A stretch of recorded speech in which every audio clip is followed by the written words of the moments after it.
third. I mean, he's pretty much guaranteed fourth or fifth, but he was making moves to try and steal the last spot of the podium. That's your Moto3 standards. Yeah, and it's things like that that come with experience, you know, these guys. And now we have the Moto2 race coming up. The riders and teams are...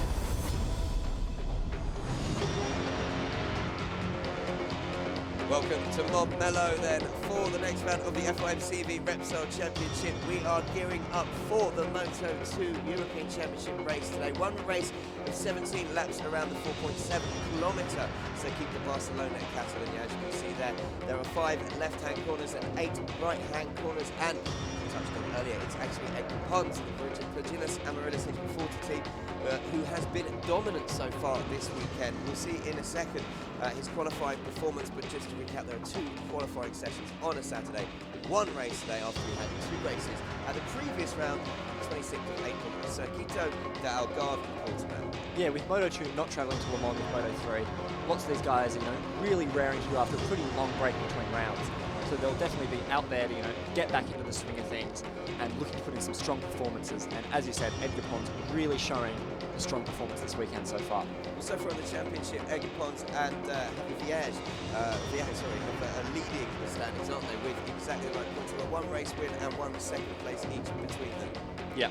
And obviously, since we've only had a race at Portimao for Moto2, we still don't really know if it was just that track that suited some riders, or if these riders will continue to be strong. But so far, based on qualifying, it looks like the guys who were at the front in Portimao will probably still be up at the front. And there we have Edgar Pons currently on pole and leading the championship tied. Yeah, it's actually a 1-2 for his Virginis Amaryllis HP40 team, with Luca Marini, the Italian, joining him on the front row in 2nd place. And, well, the team obviously recognised him from the Virginis Amaryllis HP40 team for the Moto2 World Championship. And Edgar Pons is the son of Cito. Yeah. His brother Axel Pons races for them in, obviously, Moto2. Racing's a family affair, clearly. But yeah, much like in Moto3, lots of the Moto2 teams are now starting to have junior teams in the Spanish Championship. There's been some tweaks to the rules to make the Spanish Moto2 Championship much more like the World Championship, so that you can have those riders who are able to easily step across. We've had the likes of Jesco Raff and Jordi Torres, who are past champions of this Moto2 class, move across to the World Championship. And, you know, Torres took a win in Moto2 in the World Championship, so clearly it's another breeding ground for future champions. Well, and as you say, we've had riders from this field who have actually wildcard already this year, Steve Noble of the AGR team. So racing in Moto2 this year for the injured, who was actually Axel Pons, yeah, who was actually injured, who replaced him in the AGR team. And as you mentioned there, you see a number of teams throughout the Moto2 European Championship that are junior teams of the World Championship teams. So very similar to Moto3, as much as providing a stepping stone and platform and a defined path for riders to make the step up. Yeah, and the other good thing about this championship is you see a lot more manufacturers in this championship than you do in the Moto2 World Championship. You know, it's not just completely dominated by Kalex. You have the likes of Suter, FTR, Kalex, and even some other frames like H43 and Ariane testing out their stuff here. And you also have the likes of Tech 3, which are also in the World Championship, here to continue to develop their bikes. And another thing that is also against it in Moto3 and Moto2 in the FIMCV Repsol World Championship is tyre supplies. All the tyres supplied by Dunlop in Moto2, and in Moto3 it's Michelin for the Superbike European Championship, which we'll get to up next. But yes, that Marini, yeah, as we said, they're not allowed, don't worry, he's not had a breakdown, they're not allowed to ride their bikes. That's actually Pons being pushed through to the start, where he will start from pole position. So just to recap, as I mentioned, this is race 3 of the Moto2 European Championship. We had race 1 and 2 at round 1 of the FIMCV Repsol in Portimao almost 2 months ago, and track temperature has risen to 46.6 degrees centigrade. I said it would be peaking at around 50 degrees later. It's a fairly tricky area, isn't it, for the riders? It's a grip level's drop. Yeah, it's certainly getting here, yeah. The Catalunya circuit is one of those circuits where the hotter it gets, the less the grip is, as the track becomes a bit greasy. We'll see riders certainly backing it in, as is the style in Moto2 often. And we've just gotten the tyre report in, and all the riders are on the exact same tyres, so it looks like those probably won't play a factor, and it'll be down to the riders to manage the tyres. So there you just saw on pole Edgar Pons for the Virginis Amaryllis HP40 Liberty junior team, as I mentioned, one race, one in Portimao after qualifying and third on the grid, came second in race 2, and he is on pole, his first pole position of the season, and that is his teammate Luca Marini, the Italian who is from Urbino. He finished race 1 in 5th and improved significantly in race 2 to finish 4th. Yeah, Marini, this is his first year in Moto2, and so far he's had a really good showing, especially in qualifying. He's really able to manage that one quick lap, and you know, with experience, those race results will come, but still, as you say, his first 2 results are really good for a rookie, so a lot of potential there. And he has some famous blood in him, obviously half-brothers with Valentino Rossi, so, you know, from some good stock. That helps, doesn't it? Mr. Who? Mr. Rossi? Yeah, that would help if he's your half-brother. Probably, obviously, helped him as well, maybe just to open a few doors into racing, who knows. But just talking about the teammates knocking out one side of the grid, but this man here, the joint championship lead at the Moto2 European Championship, is Javi Vieje for Team Targo Bank Motorsport. Yeah, and last year he had a pretty strong campaign as well. In 2014, he took 1 win, 1 second, 3 thirds, so he's no stranger to running at the front. But this season is the season where he really wants to be challenging for the championship and looking to move up onto the world stage. And Javi is actually a Tech 3 bike as well. Yeah, and that's the other thing. The Spanish Championship gives some of these bikes that, you know, maybe struggle a bit in the World Championship. But here, the Tech 3 is a very competitive bike. Both he and his teammate Alan Tesher are able to run in the top 5 and battle for the podium on the Tech 3 Mistral 610 bike. We've also got a mixture of Kalex, Souters, Arianes, FTRs. It's a pretty open field, isn't it? Yeah, certainly, and that's really good to see. It's not quite the same. Here's a man who's on a Kalex and has Moto2 world-level experience, Stephen Odendaal, the South African, number 44, starting from 4th on the grid, and he was up there challenging for the podium in both races, getting a 3rd in the first race, but unfortunately failing to finish in the second race in Portimao. And it was in Argentina that he filled in for Axel Pons in Moto2 for the AGR team, taking 19th. Odendaal, as you say, 22-year-old South African, always been in the mix in this Moto2 championship. The last couple of seasons he's been involved, but really wants to kind of make that step up and deliver on that potential now. Yeah, certainly, and that's one of the big things is, you know, you'll see these guys who are able to pretty consistently finish 3rd through 5th, but it is kind of taking just that little extra step. And here we have in 5th on the grid, Tetsuto Nagashima, another guy who has raced at the World Championship level with Moto2. This year he's in the Spanish Championship on the Kalex, and he's looking to improve on his 6th and 7th and try and get into that top 5 fight with those guys that I mentioned before. And you mentioned he's on the Kalex for the Toliru TSR team. He had a horrific crash at Silverstone last year, didn't he? Which has pretty much cut his Moto2 season short, injuring, I believe he broke his shoulder, hip, tibia and fibia. So a bit of a recovery season for him here. And well, looking at the times when we're talking about this grid, Edgar Pons set a 1:46.163 for his pole. Luca Marini, his teammate, was the closest rider, exactly 6/10 further back. But the gap between Javi Vieje and Pons is over 1.6 seconds, which is pretty much unheard of in qualifying. But as you said, there were obviously 2 qualifying sessions held at varying times of the day with temperature, 1 in the morning, 1 in the afternoon. And then Alan Tesher having a little dance there, number 89 on the Targo Bank Motorsport bike in 6th place. Yeah, now Tesha's another one, again with World Championship experience, but mostly in the Moto3 class there. So he's come over to the Moto2 European Championship to get some experience on the bigger bike. He's another one of these riders who had a bit of a growth spurt after riding Moto3 for a couple of years, so really couldn't stay on that Moto3 and is now, you know, doing pretty well on the Moto2 bike. Last year he finished 6th overall. He always finished in the top 5, but unfortunately had a fair few crashes. And he has finished 6th and 5th in the first 2 races this season. And then we move on to Brazilian Eric Granado at number 7 there. Number 51, 7th on the grid. Eric races for the Andorran team, Promo Racing. He's an ex-Moto2 and Moto3 rider. And he was 4th in Portimao in race 1, and he managed to get on the podium for race 2. Yeah, really good showing from Eric. In 2012, Eric Granado came in to the Moto2 class directly, having to miss some rounds because he was too young. So to come in as the youngest rider in the Moto2 class was a pretty big step for him. He then went back down to the Moto3 Championship for the next years, and now with some more experience, back to the Moto2 bike, has a lot of 600 experience from Brazil. Now this is a massively improved performance from Randam Rosli on the grid. He is 8th after finishing the races 22nd and 16th, as you can see there in Portimao. So a big improvement for him on the Kalex there.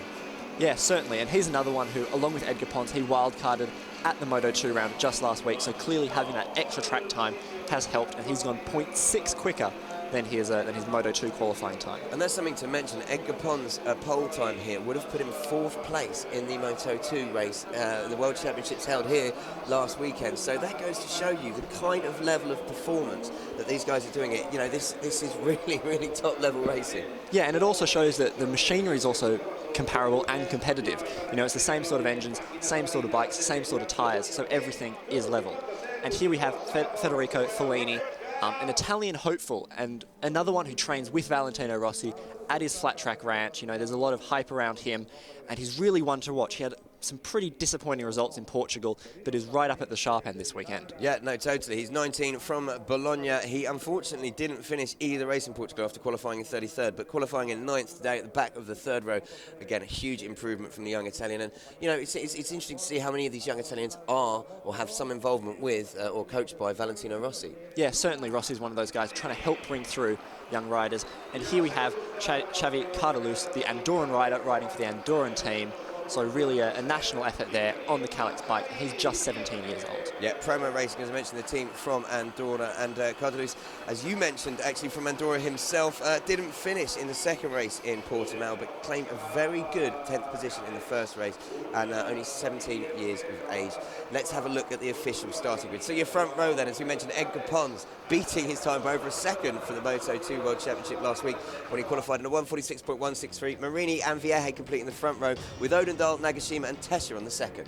Yep, then bringing up the 3rd row is Eric Granado, Ramdan Rosley and Federico Fellini, as we said. So all those top 9 guys will definitely be in the mix, and some of them looking for their first podium. Row 4, Javi Cardelas, Gabriel Ruju and Alejandro Medina. Ahead of Demis Ecki, Marco Nawalski, Adrian Pettit, Diego Perez, Nicky Coates, a familiar name to many, and Andreas Gonzalez. And Ruju making his debut in the championship, having missed the Portimao round. Buckner then heads the row 7 with Morales in 20th and Thibaut Bertin in 21st. Yep, ahead of Thomas Garinger, Marcel Brenner, Maximilian Schieb, Stefan Fossard, Thomas Sigvartsen and Corey Turner doing it for Australia there in 27th. A little compatriot down there, down in 27th. Had to mention it. Well, we mentioned that, obviously. How about Bradley Ray down in 31st? Not where we expect to see him, but he is riding the Virus with the Hub Central steering, first major racing season for Virus. So when we arrived on Friday in practice, I know there were quite a lot of work going on that bike. So not been the smoothest of weekends so far for Bradley Ray, but you never know what he can do in a race, because that boy is rather good when it comes down to bashing elbows. And he's been doing a lot of racing as well. You know, he's been bouncing between Britain and Spain, racing in all sorts of championships, you know, some Moto3 races, some 600 races, so he's really getting the most out of his season this year. So it's time to clear the grid for, and it is the only Moto2 European Championship race today. As I mentioned, we have 2 of the Moto3 Junior World Championship races, 1 Moto2 European Championship race and 1 Superbike European Championship race later on. So the grid is getting cleared. That man there, Edgar Pons, he's sitting on pole position, pole by over 6 tenths, and apart from his teammate, no one else was within a second of him in qualifying. But how much will that pace transfer to the much hardened conditions of this afternoon's race? Yeah, certainly I think conditions are going to play a big part, especially with grip the track becoming a lot more slippery. So, you know, all it takes is one small mistake and then you're down the field, or even worse, potentially off your bike. So anything could still happen ahead of this race. Well, a lot of people often ask is, well, how, when it gets hotter, do they lose grip? You'd think the track would warm up and the tyres become rubbery. Well, that is true to a point, but there is an edge, and when it drops off the edge and it gets too hot, the tarmac here especially, because it hasn't been resurfaced, I think, since 2005, kind of almost sweats, and it stops the rubber really bedding down, and it just stops the riders getting the grip that they're used to. Now, I was chatting to Mark Keane, actually, from Team KRP and Moto3 yesterday, talking about what you can do to try and improve grip levels when the temperatures rise, and one of the methods is, for instance, to try and drop PSI pressure. But in Moto2, they have a PSI pressure radio sensor on the bike, so all are monitored in a race direction to see them. So there's not really that much of an option. It's just a case of everyone having to deal with it. Yeah, and again with dropping PSI, that becomes another thing where you can go too far with it. You know, if you drop the PSI too low, there were some times where they were running as little as something like 12 PSI, which is, you know, that's more or less flat. So it is tricky to kind of find that key operating range for the tyres and in association with the track. And you can also change, I believe, the linkage between the chassis and the swing arm, which can try and give you a bit more, almost mechanical grip, if you know what I mean. There are 3 options. You can have a linear one, one with a 5 preference, one with a 10% preference. But getting technical there, it's very easy to go the wrong way as well and to make a mistake. So I think it's going to be interesting in this race. You mentioned everyone on the same tyres. It's just going to be a straight shootout, isn't it, in this Moto2 European Championship race number 3. Yep, certainly. I think we'll have another close race like we had in Moto3. Hopefully someone can stick with Edgar Pons, because if he can get away, his pace certainly does look like that. If he can be alone at the front, he can really, build up a gap and then kind of just settle into his own rhythm and really have a comfortable race as hopefully for him, people battle behind and help him extend his lead. Well, let's take a look at the Moto2 European Championship standings at the moment. Javi Vierge is actually top with 45 points, equal with Edgar Pons. Vierge on the Team Targabank Motorsport Tech 3, as you mentioned earlier. Pons on the Pagina Renault HP40 Junior Calex. Then it is Eric Granado in third of the promo racing team, with Luca Marini, Pons' teammate, in fourth, 24 points. Alain Tescher, the Frenchman and teammate of Javi Vierge, is in fifth. He has 21 points, and Tetsuta Nakashima is sixth. Yeah, so, all still to play for in this championship, especially between those top two. This will be a really important race for them before we go to the next round in Motorland Aragon in just a few weeks' time. Just to confirm as well, there are two riders who will be taking part in this race who are on Superstock 600 bikes. It's a category within a category, as they say, within a class. We have Daniel Torino on the PRT Speed Motos Honda, and also Albion Santana for the Fricar team on the Yamaha. So yeah, battle of the two Japanese manufacturers there. They'll pretty much be in their own race there, but hopefully they can mix it up with some of the Moto2 guys. Bradley Ray, as we mentioned, he's down kind of towards the back of the grid with those two on that very experimental Virus bike with hub central steering. So as we settle in then after their warm-up lap on the grid positions, that man there, Spaniard Edgar Pons, he's in pole position. Can he go on to take the race, win, and dominate like he has all weekend? 19-year-old from Spain for his Paginas Amaryllis HP40 Junior team. Victory in the race 1 in Portimao, second in race 2. What can he do here? And he's joined on the front row by his teammate Luca Marini and Javi Vierge, the joint championship leader. Second row, Stephen Odendahl, Tetsuta Nakashima and Alain Tescher. And the man with the red flag is getting out of the way. We should have the lights come on very shortly for race 3 of the Moto2 European Championship in the FIM-CV Repsol, and it's underway, and it's Pons who seems to get a terrible start. His bike wheelies off the line, and can Odendahl take advantage of that coming down into turn 1? Also, great start from Rosley there. Now it looks like Edgar Pons manages to just get ahead and manages to keep it through as they dip into turn 1. Odendahl just behind. Odendahl running wide, unfortunately, so disappointment for the South African as rider down. Number of riders, couple running wide, and someone else has gone down there. Look like one of the Swiss junior team riders, not entirely sure. We'll find out in a second, but it is the two Paginas Amaryllis HP40 junior team bikes of Pons and Marini at the front who have got away in first and second, with Vierge looking like he's slotted into fourth behind Alain Tescher. Great start from 6th on the grid into third. Meanwhile, Stephen Odendahl has been swallowed up into 7th, just ahead of Eric Granado, and we've also had an excellent start there from Rosley, who is in 6th place. So a really good showing from the Malaysian, who was able to race here last week. So Ramdan Rosley, as you say, up to 6th from 8th on the grid. It's the two Amaryllis bikes at the start, and behind Rosley you have Odendahl being dropped back to 7th, and it was number 15, it's Thomas Sigvartsen, the H43 Tanasov Blumac team, who finished 24th in race 1 and 19th in race 2. He's remounted, though, at the back of the grid. And here we go again, just look at the action from turn 1 and 2. Yeah, just got touched on the inside as he went to turn in. So an unfortunate crash for him, but he's okay, back on the bike, and hopefully be able to lap and get some good data for him and the team, and come back again at Aragon. Yeah, and that's the good thing there, as you see, the runoff area, it does allow in turn 1 and 2 riders, if they aren't going to make the corner, to have that period, space to run off, but they can't take advantage from that, obviously. If they do take position, they have to give it back.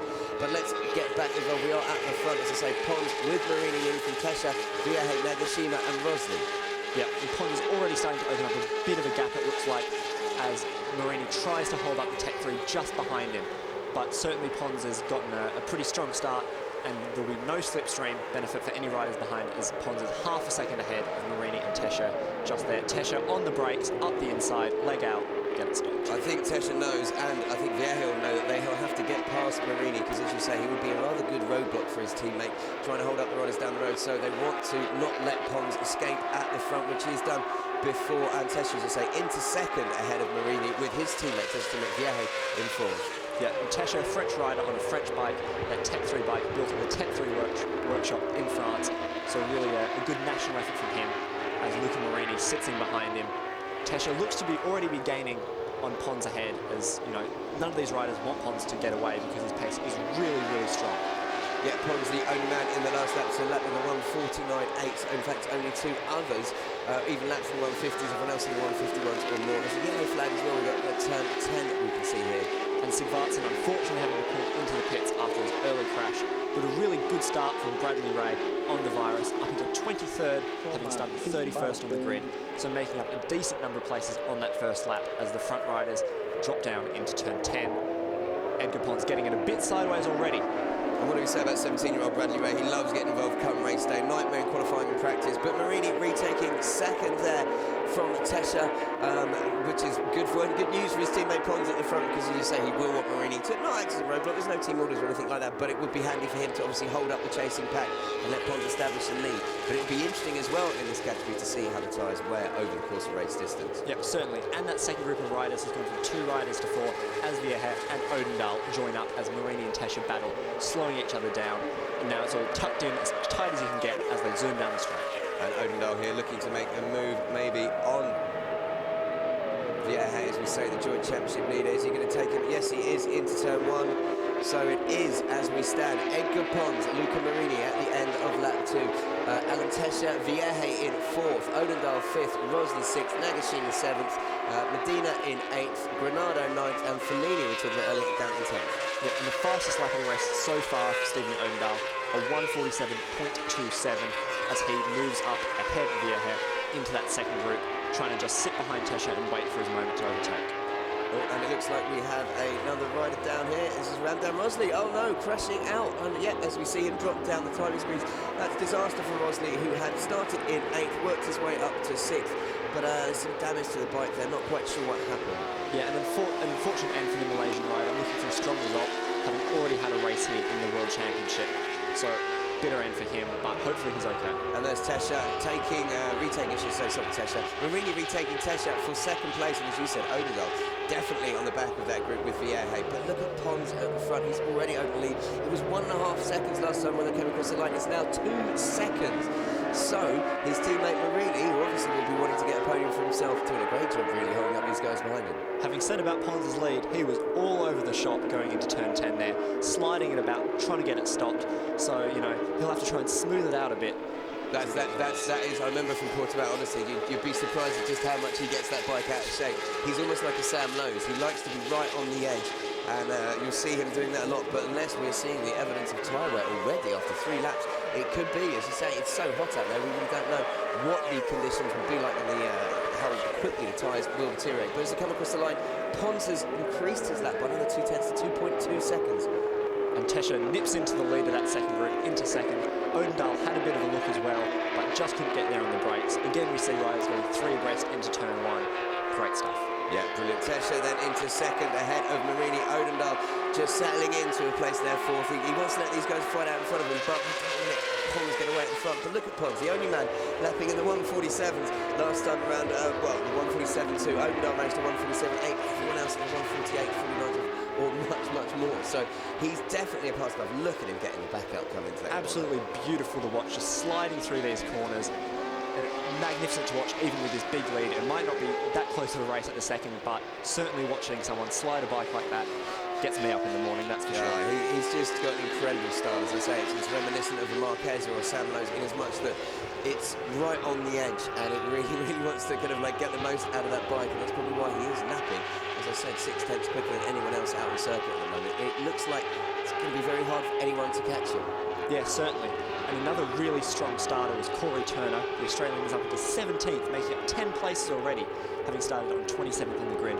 So a really good showing from him so far as he tries to hunt down his best finish of the season, having finished 26th and 24th in Portugal. Superb work. As I say, Pons at the start now, 2.8 second lead is what has stretched it out to ahead of Tesha. But Tesha, Marini, Odendahl and Vieja very much involved in this battle for second place, and they've already managed to gap Nakashima by over 2.3 seconds. So it looks like we're getting, as you say, Pons disappearing into the distance. I don't know if anyone's going to be able to catch him, but an incredible battle for second as we see Marini making a move on Tesha, coming down into turn 1 under braking. He passes him on the straight. Will Tesha come back up the inside? Responds straight away.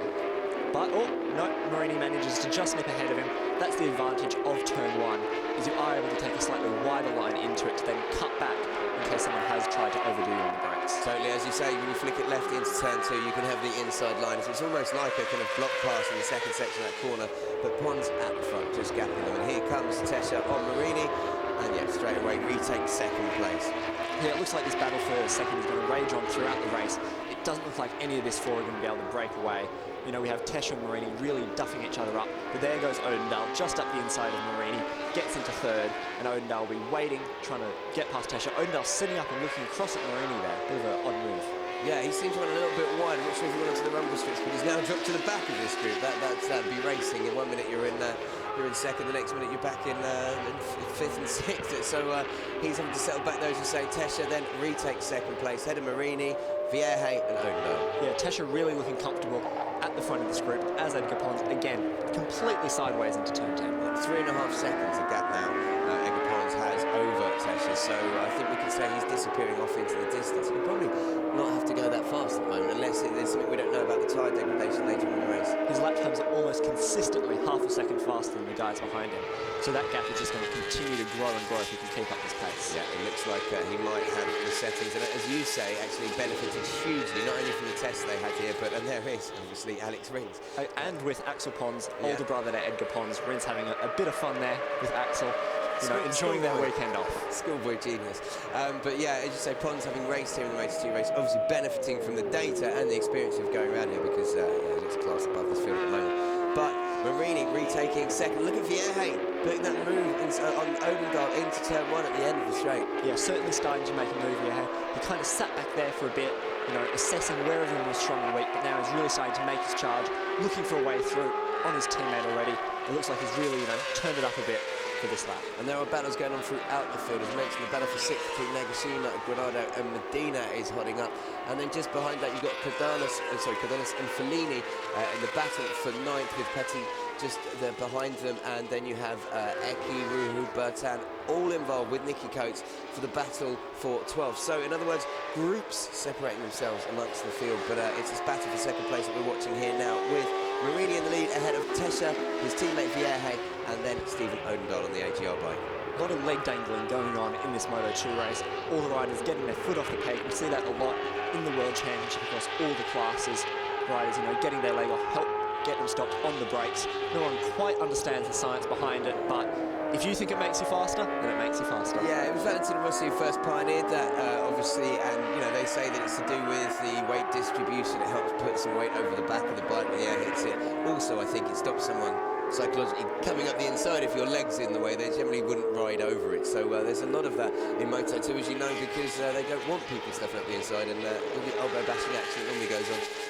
Little tactic, but allows you to hopefully prevent someone from, as you say, overtaking you when you've dangled your leg out in the way. And as you can see, battles going on all throughout the field. Yeah, that is number 71. That's she battling with riders behind him. They're all battling for 16th place. And, you know, maybe they can fight for a point if there's one or two misfortunes up the field. But there we have number 17, She, yeah, and it's Perez, Vasil and Turner all involved in that battle there. And in fact, there's a lot of riders, even going back to Gonzalez, Morales and Ray getting onto the back of that group. Yeah, and she was on one of these bikes that we don't see in the Moto2 World Championship. He's on the Ariane bike. As you can see, that unique front fairing, bit of a V there, and it seems to be one of the wider bikes as well, which will help down the straight a lot, being able to get pretty much tucked in. 5 across there coming into turn 1, and it is Vasil who leads down into turn 1. He's got the better of those guys there in the battle for, I believe this is for 16th, 15th, 16th, yes. Yep, so, and as you can see, bringing in that Moto2 style, really hanging off the bike, almost identical to the World Championship as they come round. Vasil there, number 2, leading this little pack here.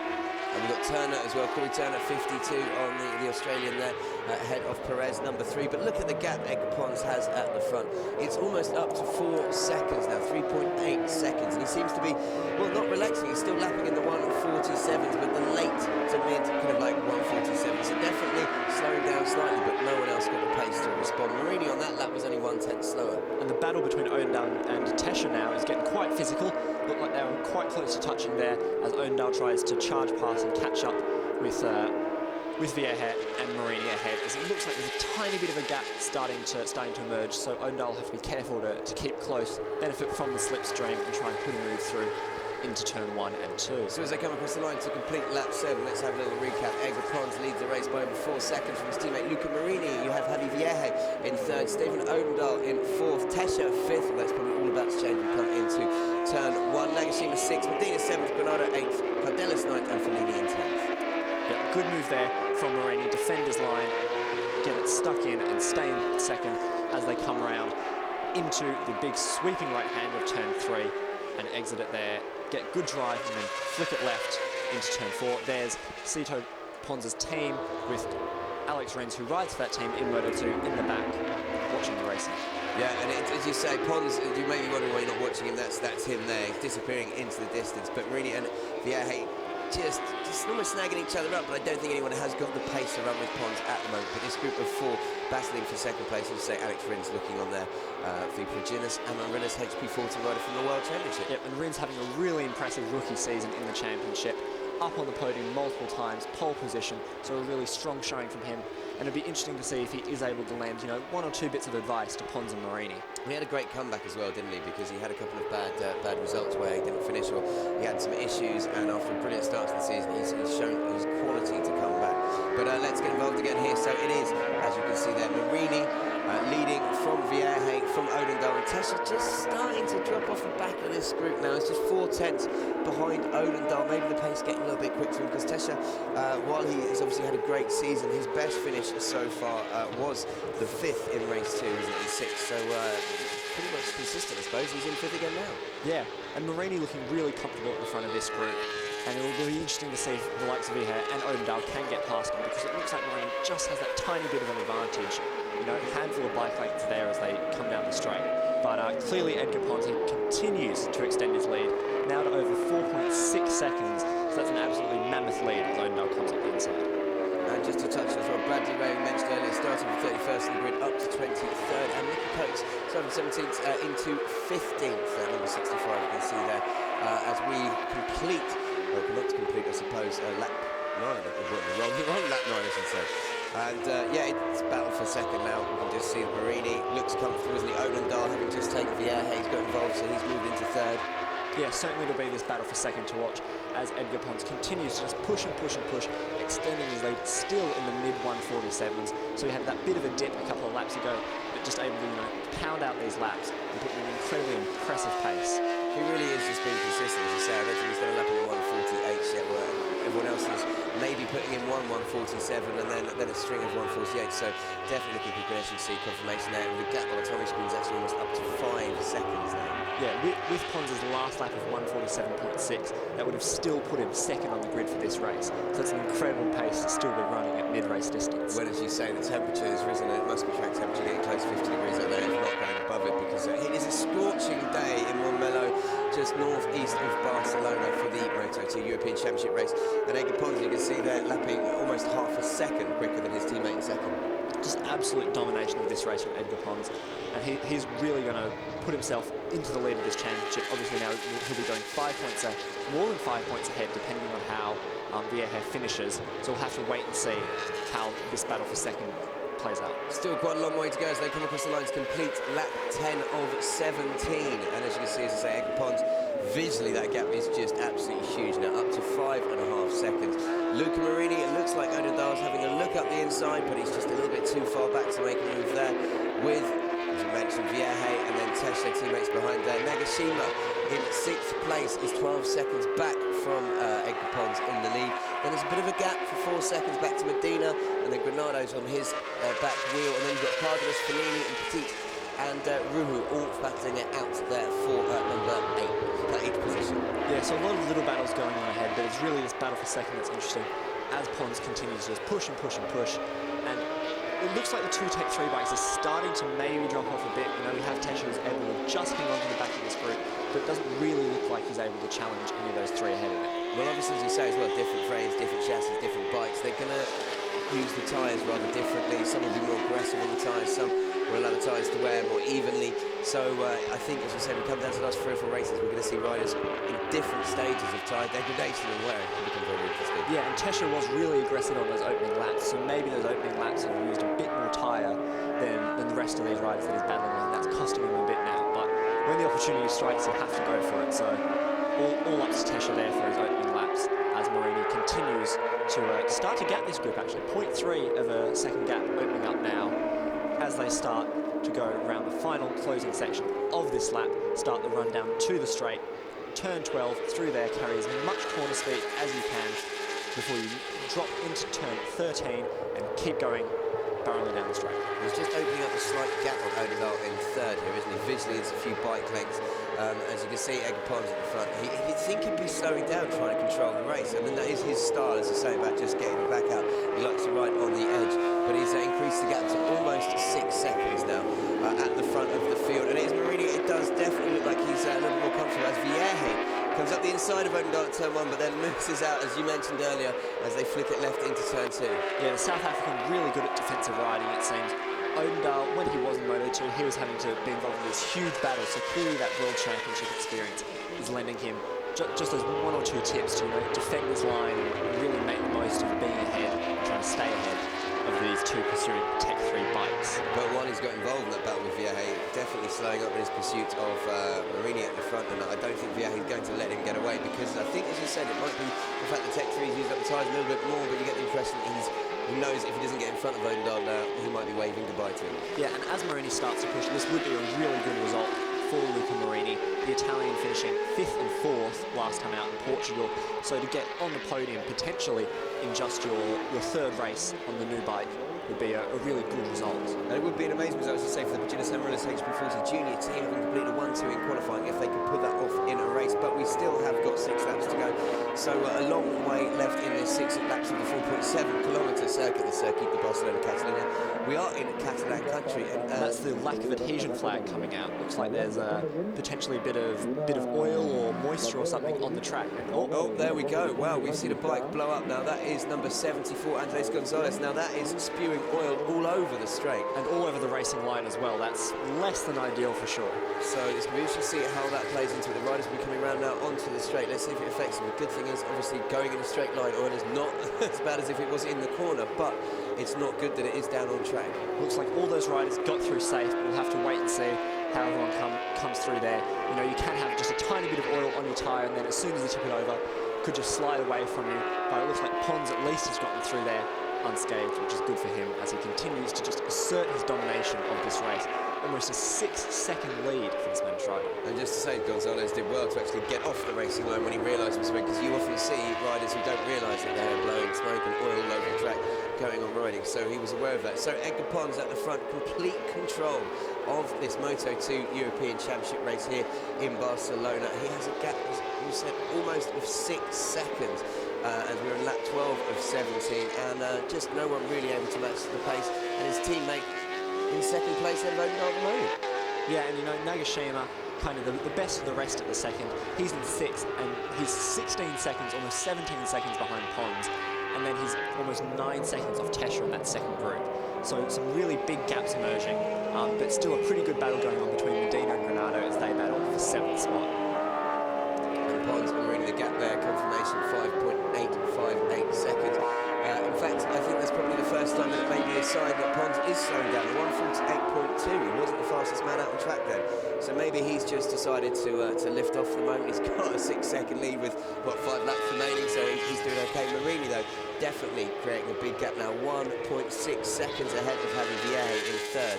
So at the moment, things looking very good for the Paginis Amaryllis HP40 junior team. Yeah, and both Marini and Pons setting laps in the low 148s. Just as I say that, Pons puts in a 147.9, so again able to return to those 147s that he's been able to set consistently throughout this race, which is just a step above these riders, as you can see on screen, a huge gap. So as you see, Edgar Pons across the line in 1st, and then you have his teammate Marini in 2nd, Odendahl taking Vierge for 3rd, and then Alan Tesha sitting there in 5th position at the moment. Odendahl, South African rider, making a bid for that last step of the podium. Is he going to be able to rule in and reel in Marini, do you think? I don't know, I think it'll be a pretty big ask for Odendahl to reel in Marini, especially when he has to compete with those 2 Tech 3 bikes. And just on our timing screens, and we've got it down, and that is Vierge who's gone down. The joint championship leader crashing out there. Was there contact? I'm not sure there was though. I think he just got on the brakes a little bit too hard and lost the front, but that's not restarting either. Well, that's disaster. Vieja, the joint championship leader on 45 points with Pons crashing out there. Yeah, that's a huge disappointment for him. That'll be good news for Pons though, as he'll be able to extend his championship lead to a really comfortable margin as we get the season really underway, as we're now in the second round, having had 2 races in Portugal. So good news for Pons. It'll be interesting to see if his team do display that on the pit board, or if it's still too early in the championship to be worrying about competitors. Well, it's 6-second lead at the front now. I think 6.2 seconds as they go through that last sector. I think it's going to be okay, but that is disaster for Vieja on the Targo Bank team. Clearly disappointing. Oh, it's just absolutely gutted. As you come in here, he just comes in a little bit too hot. No, he just tucks the front. There's no contact. He literally just trying to come in a little bit too hot on too tight of a line, and he couldn't keep it upright. Yeah, and unfortunately unable to get that bike restarted with the lead that he had. Maybe if he had been able to get back on the bike, he could have scored 1 or 2 points. But unfortunately, his race comes to an end, and now it's between Tesha and Odendaal to really battle it out for 3rd spot. And I think that crash might invigorate Tesha just that little bit to really put in the last quick few laps, despite the tyres maybe having gone off. So we'll have to watch Tesha, because clearly the tyres are getting chewed up a bit. Well, Pons not relaxing, goes back into the 147s at the 147.9, lapping 4 tenths quicker than anybody else. Luca Marini behind him now, 6.3 seconds almost in second place in a 1-2, as we said, for the Paginas Alamis HP Force Junior team. And then it is Stephen Odendaal in 3rd, Alan Tesha in 4th, Nagashima 5th, and Granado 6th, after we had Javi Vieja crash out of the race. We've just got 4 laps remaining. Yeah, and clearly Pons has just an incredible pace. Even still, with just a handful of laps to go, Pons would have qualified on the front 2 rows with that time. So, you know, riders set up their bikes just for 1 hot lap in qualifying, but clearly Pons is able to just be that step above. And it would be interesting to see how that compared to his GP times. He finished quite far down the order when he was wildcarding in the Moto2 race, but clearly here he's able to really push it, and his times are much more competitive. In the GP race, he had a best time of 147.244, which he was definitely setting towards the front of this race. So Stephen Odendaal as well, it'd be a great result for him to get back on the podium. He finished 3rd in race 1, DNF in race 2 after crashing out. So some vital championship points for him up for grabs here. But as you say, Alan Tesha not giving up just yet on the tech-free bike, and I'm guessing that he'll be desperate for his first podium this season as well. Yeah, certainly in his Moto3 days, Alan Tesha was not one to shy away from an aggressive move or two, as you kind of have to be in Moto3. So I think that it'll come down to the last lap, and you might see Tesha just try and show him a wheel. Just confirmation we've got through here, a number of riders that say who have stopped recently. Bradley May appears to have, we're not sure if he crashed or if it's retirement on the virus, but he's no longer in the running of the riders, so shame there. And there's a yellow flag down at turn 13. Yep, so just 22 riders now left on track, and we've had some unfortunate crashes, but so far everyone seems to be okay as we now start lap 15. Yeah, just confirmation there was Cardenas, number 18, who went down. I believe that would be at turn 13, so that's where the yellow flag was. But Ryder is okay on the timing screen. So Pons then still leading by over 6.5 seconds with just, 2 laps after this to go. It looks like he's got the win in the bag, but Tesha is not giving up that battle for 3rd with Odendaal. Yeah, certainly it's this battle for 3rd that's really hotting up, but both those Paginas Amarillas bikes have really got their race pace sorted. Both Marini and Pons have been able to set really consistent and steady lap times throughout this whole race. Obviously Marini's about half a second down on Pons' times, but he's still a rookie, and this is a really strong performance from the time. Yeah, and as you say from Pons, well, we kind of expect him to clear off just from the pace he's been showing all weekend in qualifying, as I mentioned, apart from his teammate Marini was within a second of him. But it looks like Odendaal might have finally broken the challenge of Tesha as well. That just starting to increase. It's definitely more on the 10th, which it was last time when they came around. So maybe the South African is making a bid to make this 3rd place his own. And as you say, maybe that tech-free bike just chewing for his tyres a little bit quicker. Yep, slowly there, and bringing up the points. We have Buckner down in 15th, as he's 3 seconds behind Macpherson in 14th. So a good showing from all of those riders as they look to secure some of their first points of the season. Yeah, and a good performance again from Nicky Coates up into 12th, with Sibal 13 and 11th, and Eki in 10th, Ruhu 9th, Fellini 8th, Granado 7th, as we're running through just the order here, Medina in 6th, Nagashima, as we mentioned, in 5th, Tesha 4th, Odendaal 3rd, Marini in 2nd, and Edgar Pons leading the race dominantly. It's just coming up to almost 7 seconds to gap at the now, which obviously with just one lap after this one to go, I don't think anyone's going to be catching him unless he has any problems. No, certainly for the front two guys, it was really comfortable. And this result doesn't really come as a surprise for Edgar Pons. As we said, he's had incredible pace all weekend. And even last year, Pons was very strong. He finished 3rd overall in the championship with 2 wins. And Pons is still quite new to racing on the road. Yeah. Before this, he was very big into his motocross. So he's made the transition over, and he's made a very good transition. And clearly those motocross skills helping him when he gets a bit sideways as well. Well, totally, and obviously coming from the famous Pons racing family, you know what I mean? I'm sure there were quite a few people around to give him some advice and tips over the years. But what's this? And Tesha has actually overtaken Odendahl by the looks of it. Yeah, well, as off our screens, it looks like Tesha has overtaken Odendahl and is now really trying to create a bit of a gap with just 2 laps to go as they're about halfway around the second last lap. So Tesha might just be able to hold on. So it'll be interesting to see how this fight plays out. I think there must have been a mistake from Odendahl there, because he did look like he was gapping the Frenchman. So Odendahl letting Tesha back in, another mistake that don't like to cost him a podium. And as you can see here, Marini just passing a back marker there. Yep, that is Avian Santana on the Yamaha R6, one of the stock 600 riders, just at the back there. Well, he should pick up at least 20 points in the stock 600 class today, being that there's only 2 riders today. So, you know, we can take the silver, every cloud has a silver lining, as they say. But Odendahl, look, Tesha seems to be able to gap him here. Maybe Odendahl had a problem, maybe he ran wide, maybe it's just his tyre's gone off the edge, I don't know, but he's definitely not got the pace of Tesha. So Tesha could be taking his first podium of the season. Yeah, really good showing from Tesha as they start their last lap. This one looks pretty much in the bag for those front 2, but maybe Odendahl can bring something out into that last corner. Huge gaps emerging now. Absolutely massive gap between Pons and Marini there. You're seeing what an 8-second gap almost looks like physically. It's literally, as he was coming to turn 1, they were only just coming over the crest at the start of the straight. But Marini now controlling second place and looking very comfortable. He's got 3 seconds over Alan Tesha in 3rd. And can Odendahl do anything? He's just 2 tenths behind Tesha as they cross the line, but as I say, it seems to be experiencing either some sort of problems, or maybe he's just his tyres are just starting to fade towards the end of the race. Yeah, it'll be interesting to see what he says. It looks like from our timing machines that Odendahl has gotten back into 3rd as he and Tesha really battle it out. Right now we're following Luca Marini on track for his debut podium in the Moto2 European Championship. Yeah, it'll be a brilliant 1-2 for the Paginis Amaryllis HP40 junior team as he comes up on a back mark here, which is Alexandre Van Sokwel from the Swiss junior team from Geneva, this rider, and I'm sure he'll be getting out of the way to let Marini through. That's Edgar Pons. Edgar Pons going through, still sideways, maybe showboating a bit with that one. I think that might have been showboating, considering he got his outside leg off to wave to the crowd. I think he realises now, with an 8-second advantage, that this is his almost lap of victory as he comes around to finish the final lap of this Moto2 European Championship race. Edgar Pons, what a race and what a weekend so far for the Spaniard. Absolutely dominating, proceeding, taking his pole position after winning race 1 and race 2, and it looks like he's going to come across the line to take race win here in Barcelona. And, yeah, an excellent result from him, and with the crash of the air, this is going to be excellent for his championship as he really edges ahead now. That's an incredible race win by almost, well, we'll see, but I'm guessing it'll be 9 seconds close. And it's his teammate Luca Marini to complete a 1-2 for the Paginis Amaryllis HP40 junior team. Great ride from the young Italian.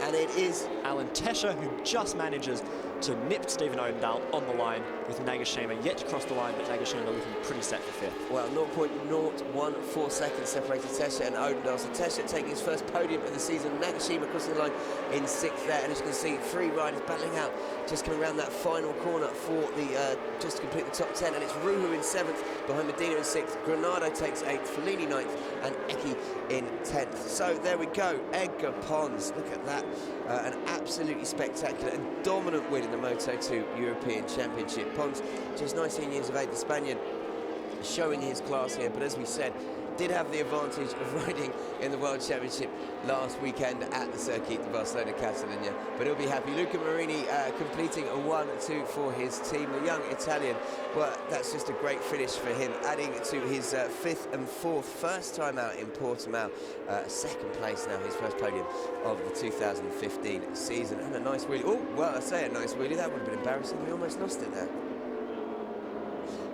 And Alan Tesha, the teammate of Javi Vieja, crashed out, the joint championship leader Vieja, crashing out halfway through the race. Tesha taking his first podium of the season, and I think he'll be rather happy with that, because, as I say, 6th and 5th results in Portimao in race 1 and 2, and it's a great result for the 20-year-old Frenchman on the tech-free bike for Targo Bank Motorsport, as he pops a wheelie there with Marini. And they're all having a go, even Odendaal getting involved, just missing out on another podium there. Odendaal, the South African, finishing, crossing the line in 4th, with, as I mentioned, Nagashima 5th, Medina in 6th.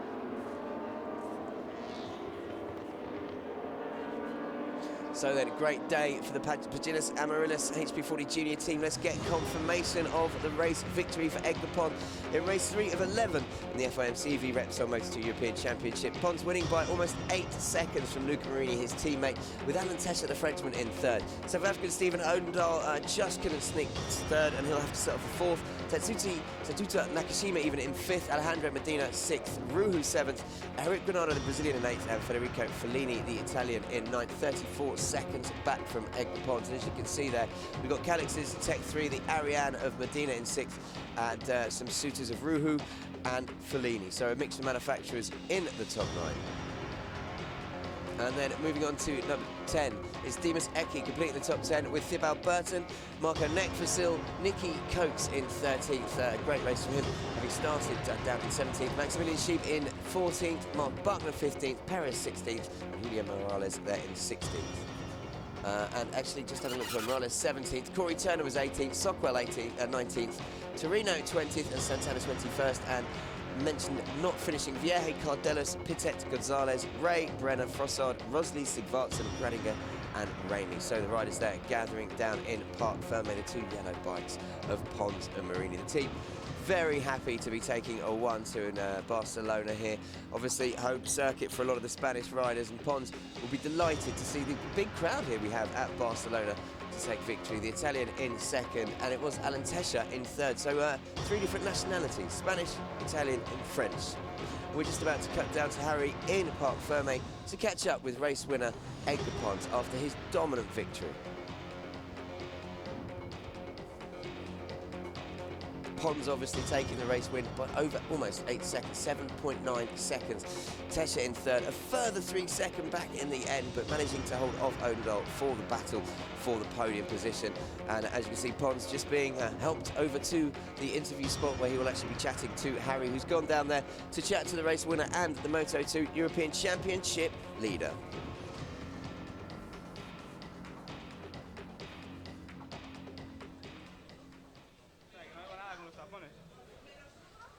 Excellent victory there for you in the race. Absolutely dominated the entire race distance. How did it feel? It feels perfect, no?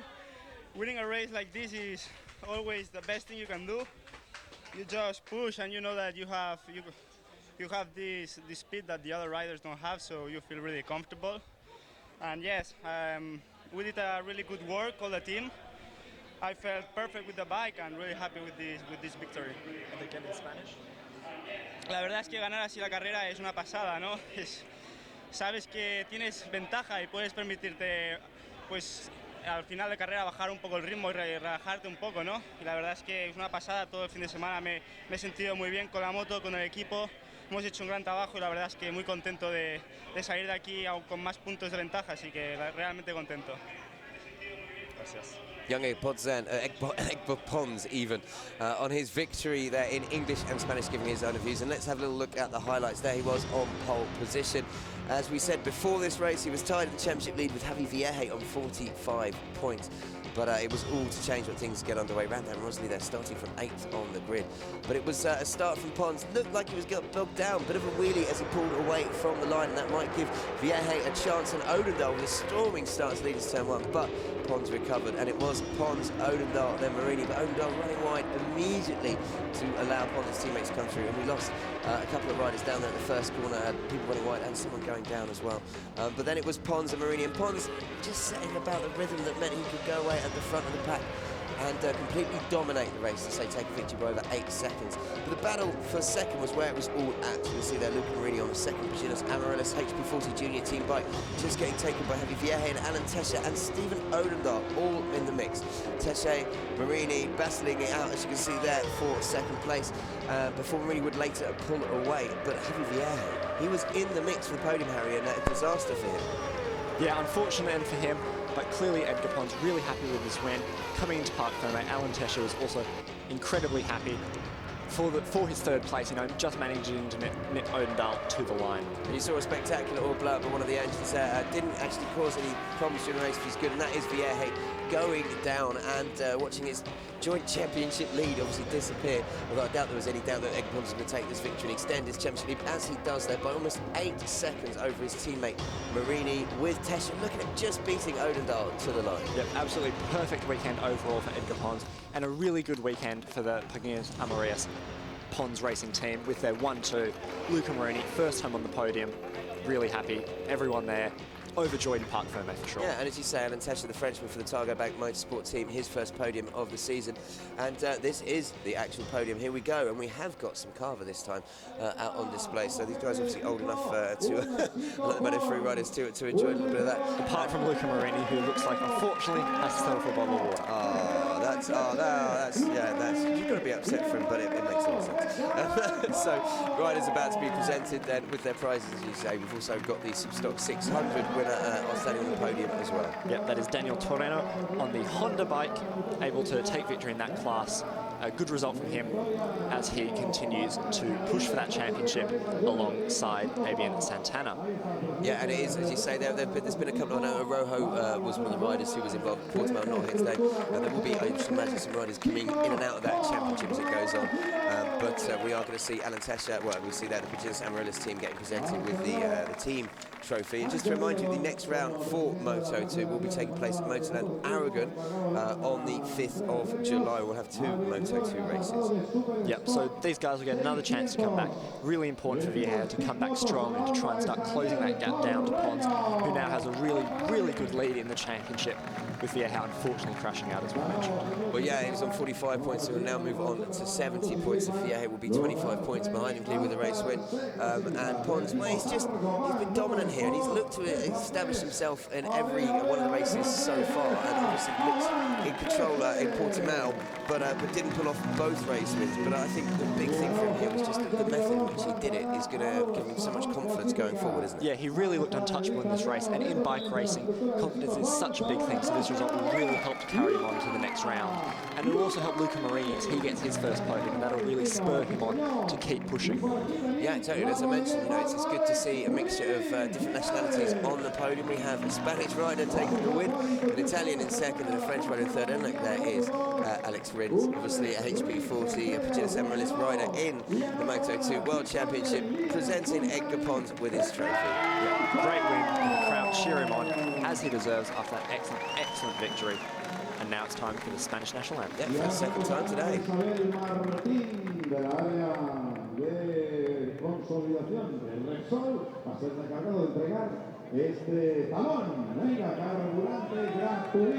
First, Pons getting presented with his oversized check for free fuel, which is always a good thing, especially when you're a rider, considering how much fuel costs. Yep, one of the bonuses of the Moto2 European Championship, free fuel.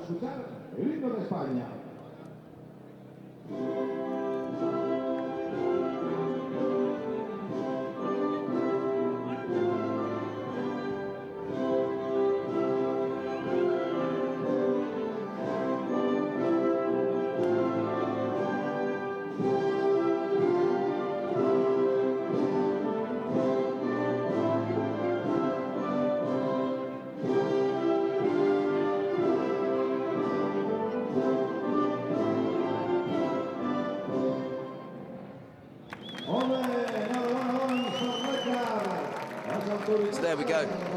At the podium for the Moto2 European Championship race, Edgar Pons, Luca Marini and Alan Tesser, as we mentioned. Pons and Tesser entrusted with Clava, Marini with the fizzy water. He's doing his best with the fizzy water, so you can't blame the kid for trying.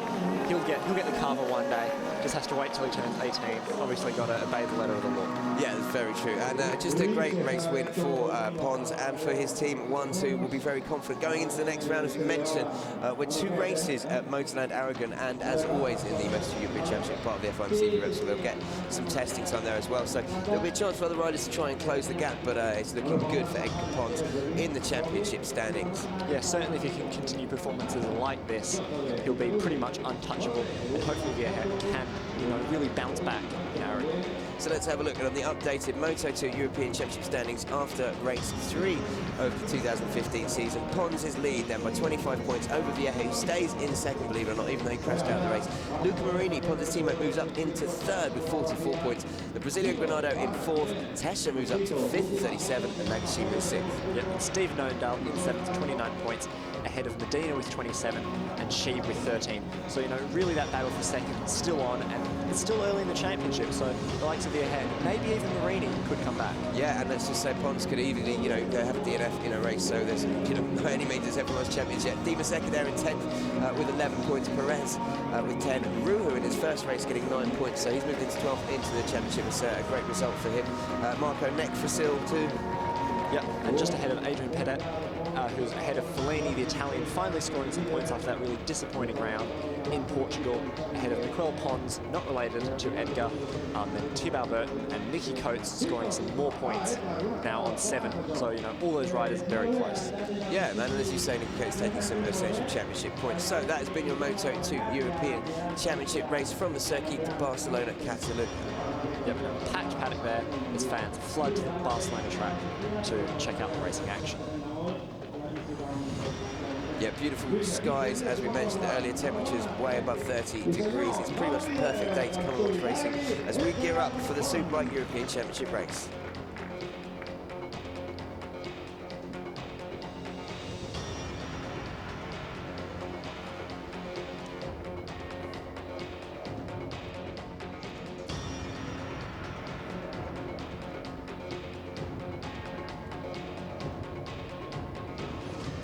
And in the Moto2 Championship, as we mentioned, Edgar Pons then keeping his lead.